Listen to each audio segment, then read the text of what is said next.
हमने बेशक आपसे कहा था कि अर्ली साइंस हैं ट्रेंड रिवर्सल के, लेकिन वर्ल्ड के सबसे इन्फ्लुएंशियल इन्वेस्टर्स का पैसा है। अब दो फैक्टर्स हैं जिसकी वजह से थोड़ा हमें रुपया रिकवर होता हुआ दिखाई दे। सेक्टर्स की अगर हम बात करें तो इसका एक फायदा टाटा स्टील, महिंद्रा, अमेजॉन कि मिड कैप और लार्ज कैप किसमें हमें पैसा लगाना है, या स्मॉल कैप है, जो कि इंडिकेट कर रहा है कि आने वाले दिनों में ये सेलिंग एक को आइडेंटिफाई किया है।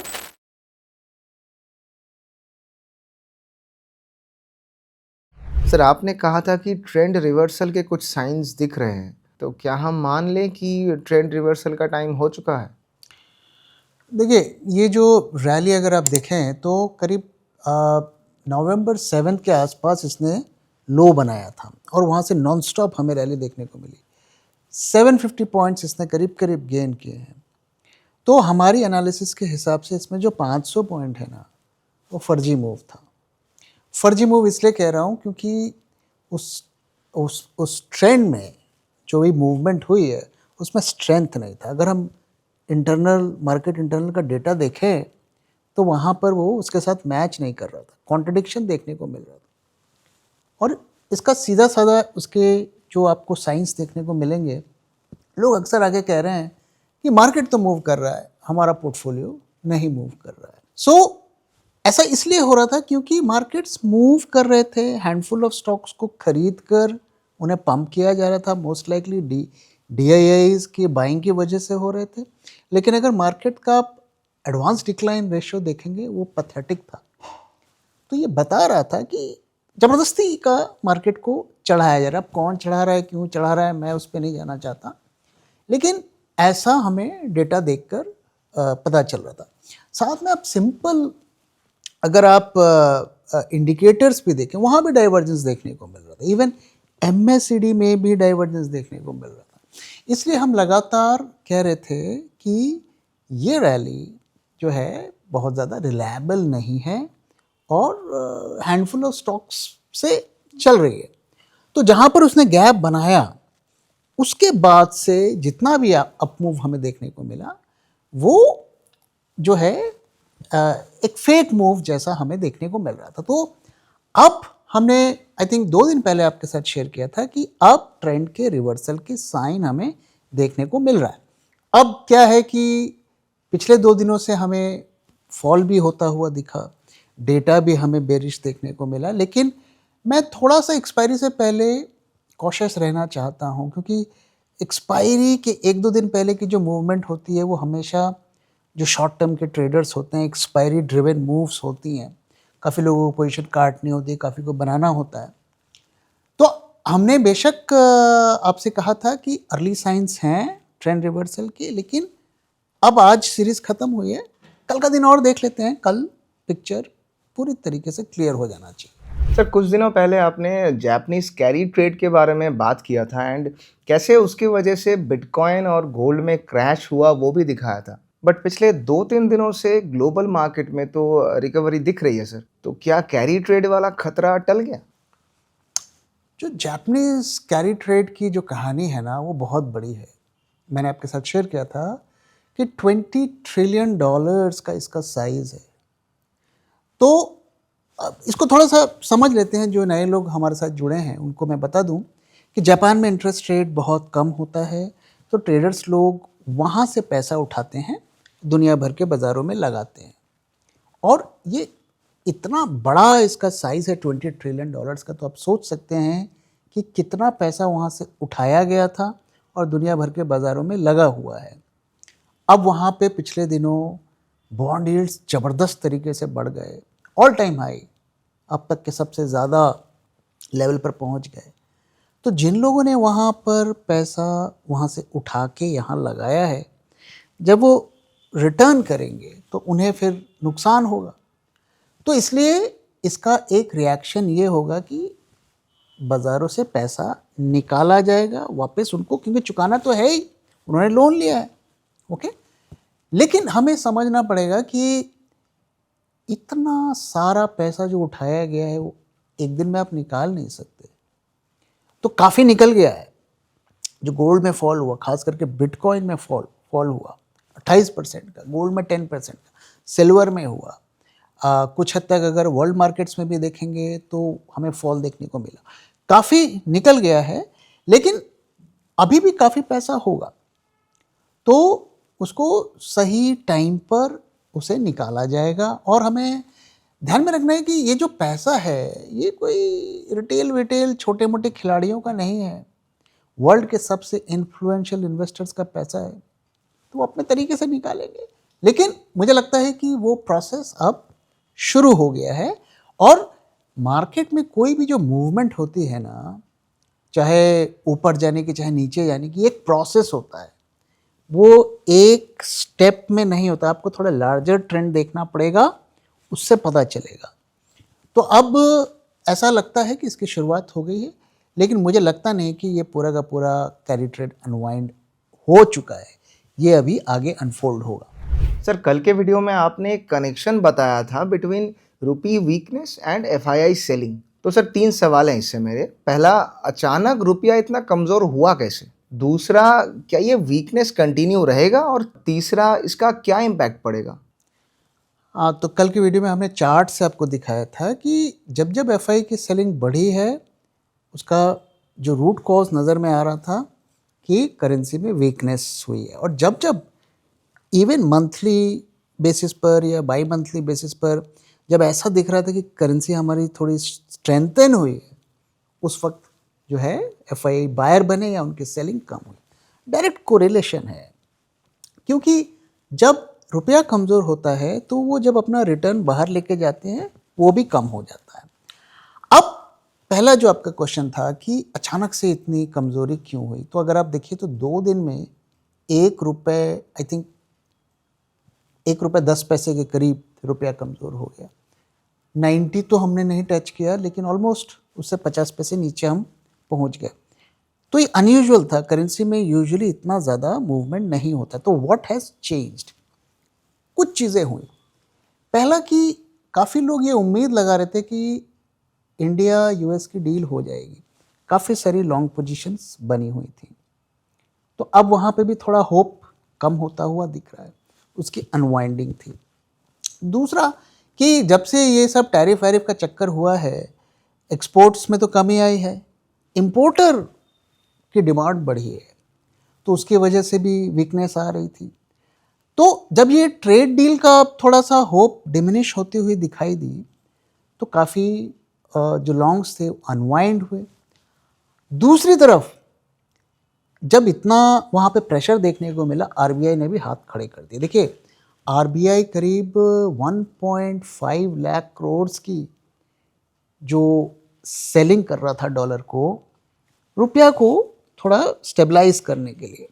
तो ऐसा लगता है कि जब इतना फोर्स दिखा तो आरबीआई ने भी हाथ खड़े कर दिए, इस वजह से इतना हमें वहाँ पर वीकनेस देखने को मिली, और काफ़ी ट्रेडर्स के एसएल्स भी हिट हुए। तो इन कंबाइंड रीजन से अगर हम देखें तो अचानक से इतनी हमें गिरावट देखने को मिली, रुपया कमज़ोर हुआ। अब आपका जो सेकंड क्वेश्चन था कि क्या ये जारी रहेगा, ये वीकनेस कंटिन्यू रहेगी, तो मोस्ट लाइकली यस, ऐसा काफ़ी इकोनॉमिस्ट लोग का भी कहना है, और जो ट्रेजरी मैनेजमेंट करते हैं उनका भी ये कहना है। उसके रीज़न क्या है कि एक तो ट्रेड डेफिसिट हमारा जब तक बढ़ेगा, जब तक वो कवर नहीं होगा, तो ये करेंसी में वीकनेस बनी रहेगी। अब जो ट्रेंड आने वाले दिनों में हमें देखने को मिल सकता है, काफ़ी लोग कह रहे हैं कि 90 तो पार करेगा, तो रेंज, नई रेंज क्या होगी, 89 से 90.50, ये 1.5 रुपीज़ के बीच में आने वाले दिनों में रुपया जो है मूव करेगा। अब 2 फैक्टर्स हैं जिसकी वजह से थोड़ा हमें रुपया रिकवर होता हुआ दिखाई देगा, और वो 2 फैक्टर्स क्या हैं? एक तो जो यूएस में रेट कट्स होंगे, काफ़ी लोग बोल रहे हैं होंगे, फेड ने भी थोड़ा मतलब क्लियर कट नहीं बताया है, तो उसकी एक होप है। तो वहाँ पे जब रेट कट होता है, इंटरेस्ट रेट कम हो जाता है, तो एफआईआई फिर वहाँ से सस्ता पैसा उठाएंगे, और अगर हमारे यहाँ कोई अच्छी अपॉर्चुनिटी मिली तो ला सकते हैं, तो इसका हमारी करेंसी पर पॉजिटिव इम्पैक्ट पड़ेगा। तो एक तो ये रीज़न है। दूसरा जो है ट्रेड डील, तो ट्रेड डील की भी अगर कुछ खबरें वबरें आ गई या हो गया तो भी ₹1 पे हमें रिकवरी देखने को मिल सकती है। लेकिन ऐसा कहा जा रहा है कि ₹88 के आसपास ज़्यादा से ज़्यादा हमें देखना चाहिए। लार्जर ट्रेंड अगर हम देखें तो रुपया में वीकनेस बना रहेगा, जो कि हम पिछला ट्रेंड अगर आप देखिए वही जो हमें दिख रहा है उसी का कंटिन्यूशन होगा। अब इसका इम्पैक्ट क्या होगा कि एफआईआईज जो है ज़्यादा सेलिंग करेंगे, क्योंकि जब उन्हें दिखेगा कि भाई आगे तो रुपया रिकवर होगा नहीं, तो क्यों वो फिर यहाँ पर इन्वेस्ट करें। अब देखिए अप्रैल से अगर आप देखिए तो 4.4% रुपया हमारा वीक हुआ अगेंस्ट द डॉलर, और इस दौरान अगर आप देखें एवरेज आउट करेंगे ना तो एफआईआईज 10% का उन्होंने मोस्ट ऑप्टिमिस्टिक रिटर्न कमाया होगा। तो 10% में से 4.5% तो करेंसी खा गया, तो बचा गया आपको। तो फिर मार्केट में एफआई क्यों लगाएंगे, वो तो फिर एचडीएफसी, आईसीआईसीआई, एसबीआई में जाके एफडी कर देंगे, 7% का रिटर्न मिल जाएगा। तो इसलिए उनकी अब जो रिटर्न्स डिमिनिश हो रही हैं, ये उनको और मोटिवेट करेगा कि भाई यार यहाँ से निकालो। क्योंकि आप देखो, आप कोरिया में जाओगे तो आपको तो 25% रिटर्न मिल जाएगा, नैस्डैक में लगोगे वहाँ भी रिटर्न मिल जाएगा, हर जगह आपको रिटर्न्स मिल जाएंगे एक्सेप्ट इंडिया, क्योंकि इस वक्त India is the worst performing markets. जो सही है वो सही है, ओके। तो इसलिए इसका इम्पैक्ट ये है कि एफआईआई की सेलिंग आने वाले दिनों में जैसे वो कर रहे हैं वैसी ही होगी। जब तक करेंसी में इम्प्रूवमेंट नहीं होता है वो कंटिन्यू रहेगी।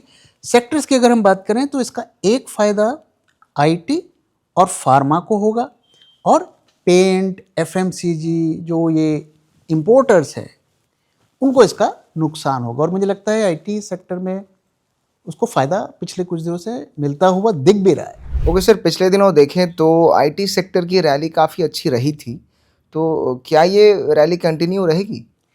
आई थिंक पीएसयू बैंक्स के बाद अगर देखें तो आईटी सेक्टर का परफॉर्मेंस काफ़ी अच्छा रहा। अक्टूबर से देखें तो 10% अप रहा। इसकी वजह क्या है कि पहले कुछ दिन पहले अगर हम जाएंगे तो काफ़ी अनसर्टनिटी बन गई थी उनके बिजनेस आउटलुक को लेके, H1B वीज़ा और तरह तरीके की जो अनसर्टनिटी का एक माहौल बन गया था। लेकिन अब थोड़ा सा वहाँ पे स्टेबिलिटी आती हुई हमें दिख रही है, ओके। तो देखो 10% की रैली तो मायने रखती है, हमें आईटी सेक्टर में देखने को मिली है। तो इसकी वजह क्या है कि एक तो जो डिमांड का आउटलुक है वो स्टेबल दिख रहा है, कम से कम गिरता हुआ नहीं दिख रहा है, ओके। साथ में करेंसी का देखो फ़ायदा भी मिल रहा है, हम जानते हैं रुपया कमज़ोर हो रहा है, उसका फ़ायदा भी देखने को मिल रहा है। और अब काफ़ी कंपनीज आके एआई को अडॉप्ट कर रही हैं, उसके बारे में बात कर रही हैं। टीसीएस के बारे में हमने डिटेल्स भी आपके साथ शेयर किए। तो जेन एआई यूज़ कर रही हैं, उसका फ़ायदा भी उनको मिलता हुआ दिख रहा है। और इनके जो Q2 के रिजल्ट्स अगर आप देखें, पिछले क्वार्टर के कंपैरिजन में भले ही कम ग्रोथ दिखे, लेकिन दिखे 4 to 6% के आसपास का इन्होंने ग्रोथ दिखाया, और गाइडेंस भी वैसा दिया कि अगले क्वार्टर में भी हम ग्रो करेंगे। तो ये जब भी एक स्टेबिलिटी होती है ना कि चलो कम से कम नीचे नहीं जा रहा है, तो लोगों को थोड़ा आस रहती है। और काफ़ी कंपनीज आके एआई के बारे में बोल रही हैं कि वो अडॉप्ट कर रही हैं। मैं कोशिश करूँगा कि एक डिटेल्ड वीडियो ये जो बिग 4 कंपनीज़ हैं ये एआई में क्या कर रही हैं उसका बना के या तो मेंबरशिप में या फिर आप लोग के साथ शेयर करेंगे। तो वहाँ पर हम डिटेल में आपको बताएंगे कि क्या वो कर रहे हैं और क्या उसका इम्पैक्ट है और कब तक उनके फ्रूट्स हमें देखने को मिलेंगे। कम से कम जो 4 बड़ी कंपनीज़ हैं वो कर रही हैं। अब इसका फ्यूचर क्या है, देखिए ये एआई इनिशिएटिव्स के रिजल्ट तो आने में टाइम लगेंगे, ओके। बट जो भी अभी वो नियर टर्म में कर रहे हैं उसका क्या इम्पैक्ट होगा, क्या उसका आउटलुक है। मुझे लगता है अगले 2-3 क्वार्टर में उनका परफॉर्मेंस थोड़ा गिरेगा, लेकिन अच्छी बात क्या है कि उनके कॉस्ट भी गिरेंगे। हम जानते हैं वहाँ पे ले ऑफ चल रहे हैं, कॉस्ट को वो बहुत टाइट कर रहे हैं, तो कॉस्ट उनका कम होगा, रेवेन्यू भी कम होगा और करेंसी का फ़ायदा भी होगा। तो इसको आप अगर नेट करेंगे तो नेट नेट वो प्रॉफिट में रहेंगे, उनको बहुत ज़्यादा लॉस नहीं होगा, तो करंट सिचुएशन से मार्जिनली बेटर रहेंगे। तो कोई भी मैं ड्रामेटिक ग्रोथ तो यहाँ पे एंटिसिपेट नहीं कर रहा हूँ, बट वर्ड्स भी नहीं होगा, ऐसा मेरा मानना है। सर, अगर हम इंडिया इंक के परफॉर्मेंस की बात करें तो उसमें थोड़ा सा इम्प्रूवमेंट तो दिखा है। तो ज़्यादा ग्रोथ के चांसेस कहाँ हैं? लार्ज कैप, स्मॉल कैप या मिड कैप में? थोड़ा सा यहाँ पे ना कॉन्ट्रडिक्शन हमें देखने को मिल रहा है। देखिए, मैंने आपके साथ शेयर किया कि हमारी जो कंपनीज़ हैं वो कैपेक्स नहीं कर रही हैं, वो बिजनेस में ग्रोथ नहीं कर रही हैं। हालांकि प्रॉफिट बहुत कम आ रही हैं क्योंकि उन्होंने कॉस्ट को भी कम कर दिया है, लेकिन नेट प्रॉफिट की भी अगर हम बात करें, थोड़ा कॉन्ट्रडिक्शन देखने को मिल रहा है। ओके, अगर मैं लार्ज कैप्स खास करके निफ्टी 50 कंपनीज़ की बात करूं, तो उनका जो टोटल नेट प्रॉफिट को अगर बात करें तो पिछले क्वार्टर से सिर्फ 1.2% का ग्रोथ हमें देखने को मिला है, जो कि करीब करीब 12 क्वार्टर्स का लोएस्ट फिगर, आप समझ रहे हैं, 12 क्वार्टर्स का लोएस्ट ग्रोथ उन्होंने नेट प्रॉफिट में शो किया है, 1.2%। वहीं बाकी कंपनीज को अगर आप जोड़ दें तो वहां पर 10.8% का ग्रोथ हमें देखने को मिला है, 6 क्वार्टर्स का जो सबसे हाईएस्ट। और लगभग वैसी सिचुएशन हमें जो नेट सेल्स में भी देखने को मिली है। तो ये जो निफ्टी 50 की कंपनीज करीब 6% का उन्होंने ग्रोथ दिखाया है, जबकि वहाँ पर 8% का ग्रोथ दिखाया है। तो ये डेटा अगर आप देखेंगे तो इससे हमें क्या देखने को मिल रहा है कि जो निफ्टी 50 की कंपनीज हैं उसमें थोड़ा ग्रोथ स्लो होता हुआ दिख रहा है। और इसमें हमें देखिए ताज्जुब नहीं होना चाहिए। क्यों? क्योंकि आईटी कंपनीज का सेल लोअर सिंगल डिजिट में चल रहा है, बैंक का भी सेल कम हुआ है, एफएमसीजी इज डाउन, और इनका बेस भी बड़ा है, साइज भी बड़ा है। तो इतने साइज पर इस रफ्तार से ग्रो करना मुश्किल है। तो बाकी यूनिवर्स में देखेंगे तो वहां पे मार्जिनली बेटर हमें देखने को मिल रहा है। अगर इस सबको जोड़ देंगे ऑब्वियसली तो आपको थोड़ा बेटर पिक्चर देखने को मिलेगी। लेकिन देखिए, जो ये बिग कंपनीज होती हैं ना, यही इकोनॉमी का इंडिकेटर होता है। वहाँ पर जब तक इम्प्रूवमेंट नहीं आएगा, हम लॉन्ग एंड सस्टेनेबल इम्प्रूवमेंट नहीं देखने को मिलेगी।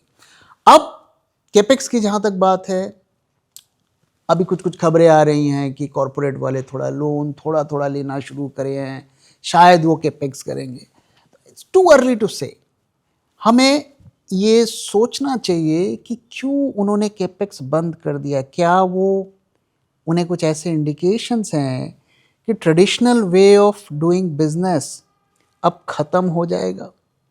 फॉर एग्ज़ाम्पल, अभी देखिए ऐसी खबरें आ रही हैं कि जो बड़ी बड़ी ये कंपनीज़ हैं, टाटा स्टील, महिंद्रा, अमेज़ॉन, इन लोगों ने अब रोबोट्स को यूज़ करना शुरू कर दिया है। जो ट्रेडिशनल वे ऑफ वर्किंग है उसको अब ख़त्म करके एआई और रोबोट्स को यूज़, एक ट्रेंड शुरू हो जाए। तो कहीं इंडिया इनको ऐसा तो नहीं लग रहा कि यार ये तो हमारी फैक्ट्रियाँ पड़ी हुई हैं, इसमें इन्वेस्ट करके फ़ायदा नहीं है, ये आउटडेटेड हो जाएगा और अब आगे रोबोट्स काम करेंगे, एआई से करना होगा? क्या इसलिए वो होल्ड कर रहे हैं? कहना मुश्किल है। लेकिन बड़ा सरप्राइजिंग है कि उन्होंने अचानक से कैपेक्स करना बंद कर दिया है। तो जब तक उस फ्रंट पे इम्प्रूवमेंट नहीं होगी तो हम अगले 2-3 सालों तक कैसे उम्मीद कर सकते हैं कि हमें ग्रोथ में इम्प्रूवमेंट होता हुआ दिखेगा। इसलिए अगर आपको मैं समराइज़ करूं कि मिड कैप और लार्ज कैप किस में हमें पैसा लगाना है या स्मॉल कैप, सिंपल फंडा, ओके, कि उसका फ्यूचर क्या है, कि अगले 5 साल में कंपनी ग्रो करेगी, इसका आंसर आपके पास होना चाहिए। क्या वो सेक्टर ग्रो करेगा, इसका आंसर आपके पास होना चाहिए। और किस प्राइस पर आप खरीद रहे हैं। 1000 का माल अगर 2000 में खरीदेंगे, चाहे कोई भी कंपनी हो, वो आपको घाटा देके जाएगी। Sir, by the way, Bulltrack portfolio में आप कुछ नया स्टॉक डालने का सोचे हैं? तो लास्ट हमने मार्च में ऐड किया था। अच्छा परफॉर्म किया काफ़ी स्टॉक ने, मार्केट को पूरी तरीके से आउट परफॉर्म किया। अभी हमारे टोटल 10 स्टॉक्स हो गए हैं, 10 और ऐड करेंगे। एक्टिवली देखिए हम लोग खोज रहे हैं, हर दिन कोई ना कोई स्टॉक को हम निकालने की कोशिश करते हैं। और जिस तरीके से मार्केट ओवर वैल्यूड हो गया है, बहुत मुश्किल होता है। एक स्टॉक को हमने आइडेंटिफाई किया है और 80% कंफर्म्ड है कि उसको हम डालेंगे। ओके, कुछ और डेटा पॉइंट्स को हम पता करने की कोशिश कर रहे हैं, कुछ खबर भी पता करने की कोशिश कर रहे हैं। और मुझे काफ़ी होप है इस स्टॉक से। देखिए, जब भी हम अपने मेंबर्स के लिए कोई स्टॉक डालते हैं तो एक हमारी रिस्पॉन्सिबिलिटी होती है, काफ़ी सोच समझ कर डालते हैं, कई एंगल्स में करके हम निकालने की कोशिश करते हैं। तो एक को आइडेंटिफाई किया है और होपफुली हम डालेंगे जल्दी ही, आपके साथ शेयर करेंगे, तो थोड़ा सा इंतज़ार कर लीजिए। Okay sir, last but not the least, अगले कुछ दिनों में मार्केट को लेके आपका क्या व्यू है? तो देखिए, व्यूज़ तो हमने आपके साथ शेयर कर दिया था कि ट्रेंड रिवर्सल के साइंस हमें दिख रहे हैं, काफ़ी हद तक कंफर्मेशन भी आ गया है। एक एक्सपायरी आज हो गई, तो कल जब मार्केट खुलेगा तो उसका कंफर्मेशन मिल जाएगा। सारे इंडिकेटर्स इस तरफ इशारा कर रहे हैं कि रिवर्सल की शुरुआत हो चुकी है। लेकिन एक जो साइन ऑफ वरी है, एक तो एक्सपायरी वाला एंगल है, दूसरा कि बैंक निफ्टी में उतनी वीकनेस अभी भी नहीं आई है, निफ्टी में ऑलरेडी आ गई है। सो ये थोड़ा सा यहाँ पर एक जिसे कहते हैं ना कि एक कंसर्न है कि कहीं बैंक निफ्टी ना चढ़ा दे। ओके, वैसे भी अभी दिसंबर में रेट कट्स के स्ट्रॉन्ग चांसेस हैं। इन्फ्लेशन का डेटा आया है 0.5% का है, तो क्या उसके होप में बैंक्स नहीं गिर रहे हैं? तो अब देखना यह है कि निफ्टी की वजह से बैंक निफ्टी गिरेगा या बैंक निफ्टी चढ़ने की वजह से निफ्टी चढ़ेगा। ओके, तो इसलिए हमने आपके साथ शेयर किया था कि शॉर्ट्स अगर खोलने हैं तो दो सिनेरियो है कि 25,840 का वेट करिए या फिर हेजिंग के साथ खोल के बैठ जाइए। जैसे वो लेवल कन्विंसिंगली ब्रीच होगा तो आप शॉर्ट्स को ओपन कर सकते। अब जहां तक आज के डेटा की बात है, तो आज के डेटा में बेयरिश इंडिकेशंस हमें देखने को मिल रहे हैं। पुट कॉल रेशियो काफ़ी ज़्यादा कल गिर गया था, उसमें रिकवरी देखने को मिली है, बट वंस अगेन आज हमें प्रीमियम्स में ड्रॉप देखने को मिला है। और साथ में अगर टर्नओवर को देखें तो काफ़ी लो टर्नओवर के साथ आज मार्केट गिरा है, जो कि इंडिकेट कर रहा है कि आने वाले दिनों में ये सेलिंग कंटिन्यू रहेगी। तो कल का दिन बहुत इंपॉर्टेंट है। कल मुझे लगता है कि और भी ज़्यादा क्लैरिटी हो जाएगी। ओवरऑल व्यू वही है कि हेजिंग के साथ शॉर्ट्स को रखिए या फिर 25,840 का लेवल का वेट करिए।